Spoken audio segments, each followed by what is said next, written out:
Hello guys, I am Hitesh Tripathi and in this video we are going to see a tutorial video for CACS problem set question finding periods. Okay, so it is a question from string algorithms and you can say that this question is from string playlist from my channel. Okay, so till now we have learned KMP algorithm, triad data structure, then we have also seen one problem about triad data structure, and in previous video we have learned Z function and its calculation. Okay, so for this problem, that is finding periods, you have to see this video Z function if you don't know what is Z function and how to calculate Z array using Z function. Okay, so just go and watch this video, and it is very important because otherwise you will not get approach for this question. Fine, so just go and watch this video. I will place the link in description, and now let's just begin with our today's video. So what our question is: a period of a string is a prefix that can be used to generate the whole string by repeating the prefix. Okay, the last repetition may be partial. For example, you can easily see that a period of a string is something like, we have example here. Okay, suppose this, we have ABC, ABC, A. Okay, so you can see that we have three answers, 3, 6 and 7. So why 3? You can take these three prefix length is substring. Okay, and you can repeat this and you will get the whole string like ABC, then repeat this ABC, and then again repeat this, and you will get this as this length as your main string. Okay, and then 6, so you can also try it for 6 length prefix substring like this much. Repeat this ABC, ABC and ABC, ABC, and you will get your string in this way. Okay, so we just have to tell these indexes. Okay, and we already know that n will always be an answer. Okay, because n length की string को repeat करने के लिए we will get after one repetition our main string only. Okay, so fine. Now how it is related to Z index. So firstly let's just in short see what is Z index. Okay, तो Z index क्या होता है? Suppose we have a string ABC and A. Okay, हम अगर इसके लिए Z index या Z array निकालने की कोशिश करें, what is Z array? Okay, so Z array is a array, okay, in which first value is always 0 and from second value Zi will be equals to length of prefix. Suppose जैसे कि ये है, ठीक है, तो ith index से वो कितनी लेंथ की सब स्ट्रिंग है जो प्रीफिक्स सब स्ट्रिंग के साथ मैच करेगी, that is your Z of I. Okay, so if I will say it again, suppose Z of 4 will be, that is for this index Z of I will be simply equals to 4. Why?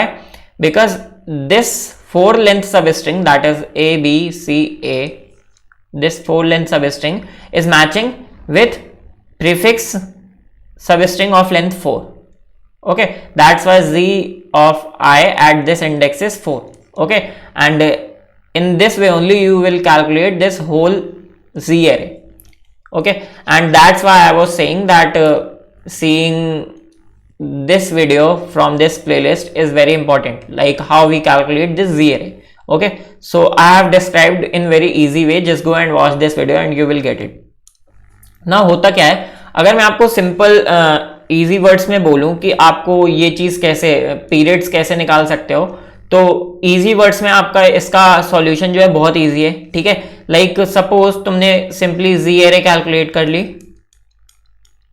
Okay, तुमने Z array calculate कर ली किसी भी string की, suppose इसकी Z array calculate कर ली तुमने, और फिर तुम्हें सिंपली क्या करना है, तुम्हें इस Z array में इटरेट करना है. ठीक है, and suppose Zi plus I is equals to n होता है कहीं पर भी. Okay, so that thing will be period of string.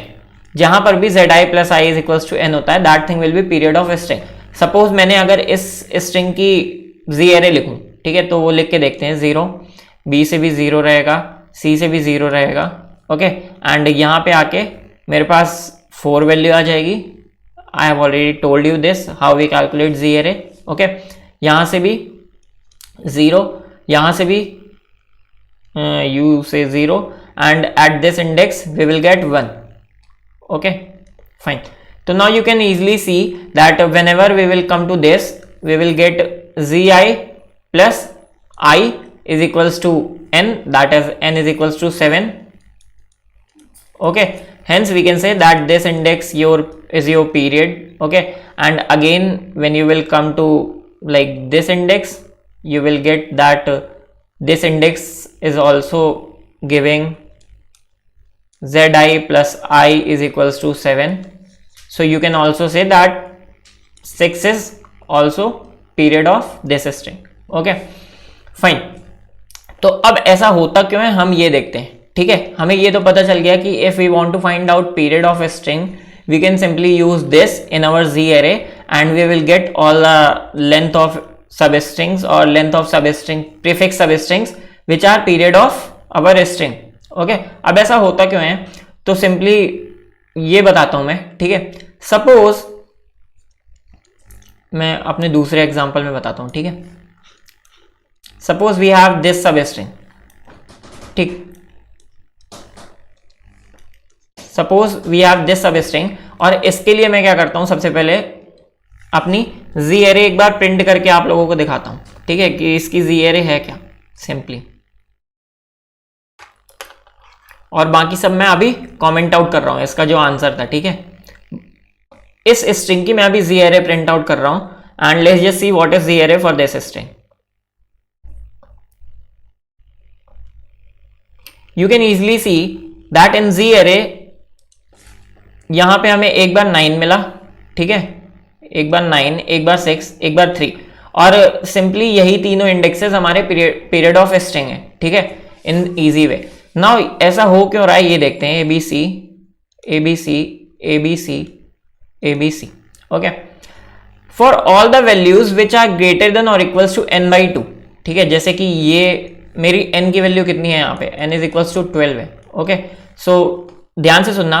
For all the values in Z array that is z of I greater than or equals to n/2. Okay, we can easily see why zi plus I is equals to n will give us like something like our period. ये चीज हम उन सारी values के लिए जो n/2 से equal या बड़ी हैं इजिली देख सकते हैं. Why? Like I am saying कि इस इंडेक्स पे 9 लेंथ की जो सब स्ट्रिंग है वो प्रीफिक्स में भी है. ठीक है, तो इस इंडेक्स पे आओ एंड मैं बोल क्या रहा हूं कि zi plus I is equals to n है सिंपली. ठीक है, और यू कैन इजीली से कि इस इंडेक्स से जितनी भी सब स्ट्रिंग बनेगी वो एंड तक आएगी और ये पूरी की पूरी प्रीफिक्स में भी प्रेजेंट है. तो लेट्स जस्ट से कि this same length is also present in prefix.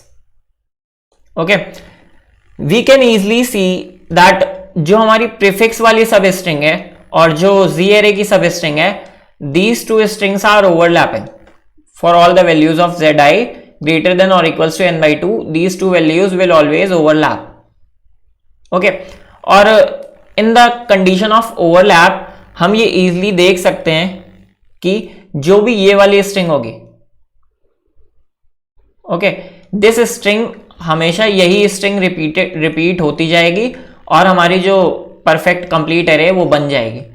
अब ये आपकी ऑब्जर्वेशन, आप कितने हद तक ऑब्जर्व कर सकते हो इस चीज पे डिपेंड करता है. तो क्लोजली ये जो मैंने अभी आपको एग्जांपल दिया है, just this example that is 9.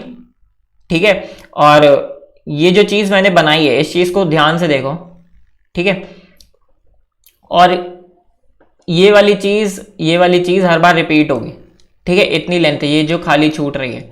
ठीक है, तो इस चीज को ध्यान से देखो and you will get it. Fine, and that's why I am saying कि zi greater than equals to n/2 जब भी होगा, इन दैट केस आवर जो z ऑफ I वाली सब स्ट्रिंग है एंड जो प्रीफिक्स लेंथ की सब स्ट्रिंग है that will always overlap. Okay, and hence जो भी प्रीफिक्स लेंथ की ये वाली सब स्ट्रिंग है, this will again and again repeat itself and make our main string, that is this of 12 length. Okay, fine. तो 9 और 6 के लिए तो हम इजीली देख सकते हैं कि ये चीज हमारी रिपीट होगी, ठीक है। हमें मेन चीज समझनी है 3 के लिए हम ऐसा क्यों कह रहे हैं, ठीक है। 3 के लिए हम ऐसा क्यों कह रहे हैं कि ये चीज हमारी इजीली रिपीट होगी, ठीक है। तो इसका जो ये सॉल्यूशन मैं बता रहा हूं ये कंप्लीटली ऑब्जर्वेशन पे बेस्ड है, ठीक है। और अगर आपको कोड जी फंक्शन को ऑब्जर्व करो और इजीली तुम लोगों को भी समझ में आ जाएगा, ठीक है, कोई बहुत बड़ी बात नहीं है। In this case I am saying is that suppose we have some array ABC ABC ABC ABC, ठीक है। और मैं बोल रहा हूं कि मेरे पास इस इंडेक्स की जो वैल्यू है, ठीक है, सॉरी, इस इंडेक्स की जो वैल्यू है दैट इज 3, ये मेरी प्रीफिक्स में भी कहीं पे प्रेजेंट है, ठीक है। एंड ये जो zi की वैल्यू मैंने बनाई है दैट इज zi की वैल्यू है zi plus i is equals to n हो रहा है सिंपली, है ना। और यू कैन से zi की वैल्यू कितनी हो रही है n माइनस आई के इक्वल, ठीक है। zi की वैल्यू n माइनस आई के इक्वल कब होती थी, जब हमारा जो z फंक्शन हम लिखते थे, ठीक है। अगर आपने z फंक्शन पढ़ा होगा तो आपको इजीली समझ में आ रहा होगा। जब हम जो z फंक्शन लिखते थे उसमें हम मिनिमम लेते थे, ठीक है। लाइक ये वाली लाइन जो z फंक्शन में हम लिखते थे, this line, if you have watched my previous video z function you will get this easily, ठीक है। मैंने ये चीज बहुत अच्छे से समझाई थी। इट मीन्स कि zi की वैल्यू हमारी इसके बराबर हो रही है, ठीक है। इट मीन्स कि ये जो वैल्यू है ये कहीं ना कहीं इससे ज्यादा है n माइनस आई से, ठीक है। तो z i minus l, you can say this rightmost substring का लेफ्ट सब पार्ट, ठीक है। Just go and watch my previous z function video and you will get this whole video completely, ठीक है।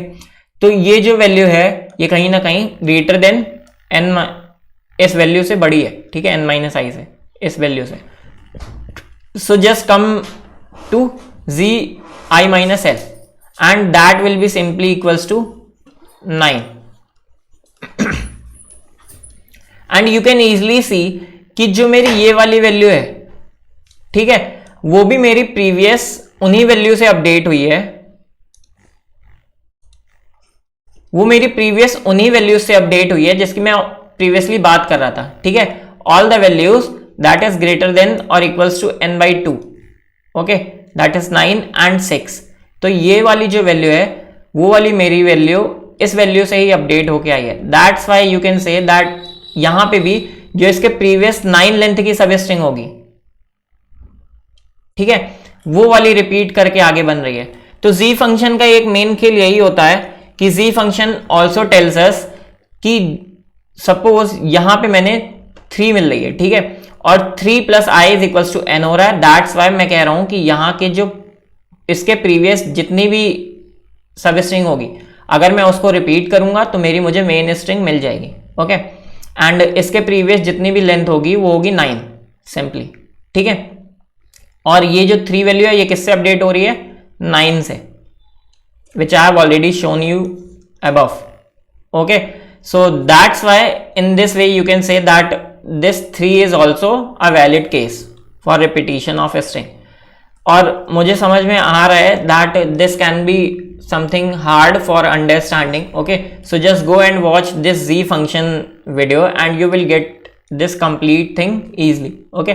and यहां तक मैंने देखो, यहां तक मैंने कोड में क्या कैलकुलेट किया, सिंपली z फंक्शन यहां तक, इसको मैं अगर कमेंट आउट कर दूं, उसके आगे सिंपली मैंने क्या कैलकुलेट किया है,